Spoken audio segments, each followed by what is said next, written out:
Del mismo modo que en el Adobe Illustrator y en el Adobe Photoshop, en el Adobe InDesign podemos encontrar también un panel de efectos que podamos aplicar a los objetos de nuestro documento.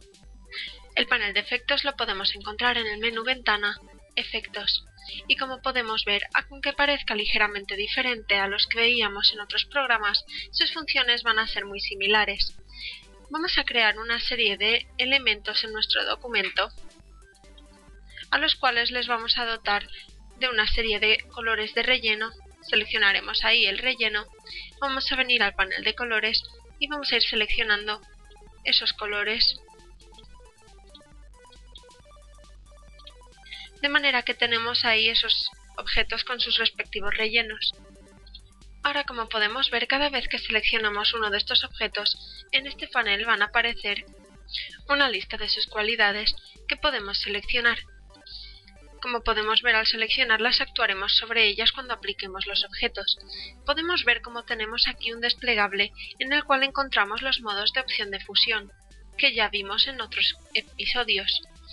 Seleccionando aquí podemos modificar el modo de fusión, como podemos ver, a multiplicar,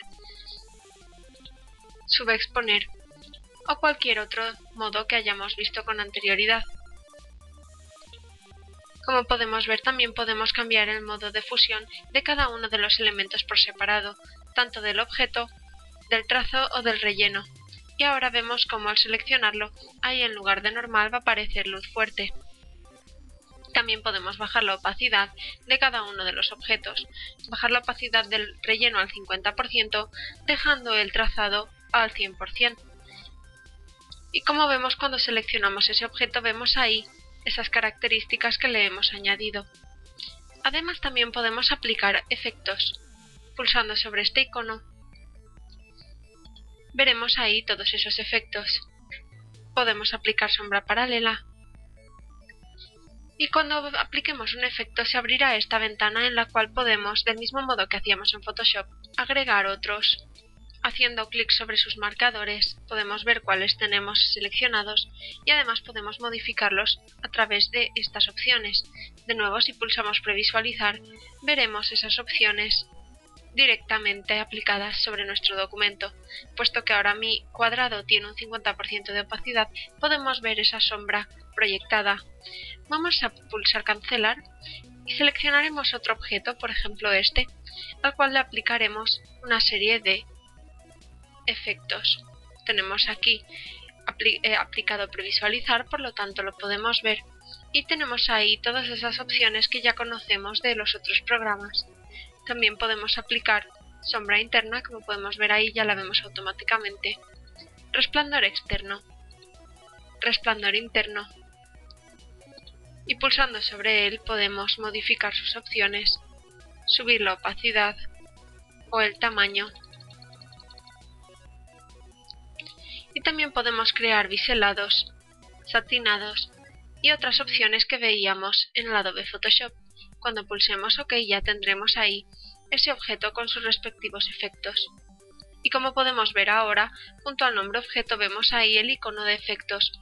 Haciendo doble clic sobre él volveremos a abrir ese panel de efectos para poder continuar modificándolos. Y en esta pequeña lista de aquí vemos un resumen de todos los efectos que hemos aplicado a nuestro objeto. Y del mismo modo que hemos visto hasta ahora, estos efectos que podemos aplicar a los objetos también podemos guardarlos y utilizarlos para otros objetos. Seleccionaremos el objeto en cuestión y podemos venir al menú Ventana, Estilos, Estilos de objeto. En este panel de estilos de objeto podemos crear esos estilos seleccionando nuestro objeto y creando nuevo. Haciendo clic sobre él podremos ver ahí esa serie de efectos que llevan aplicados, además del color de trazado y de relleno. Podemos desmarcar estas opciones para que no las aplique al resto de objetos que queramos utilizar. Si por ejemplo ahora mismo solo quiero utilizar de esta figura los efectos que le he aplicado, desactivaré las opciones de relleno y de trazado y pulsaré OK. Vamos a renombrarlo para saber cuál es y vamos a poner estilo propio.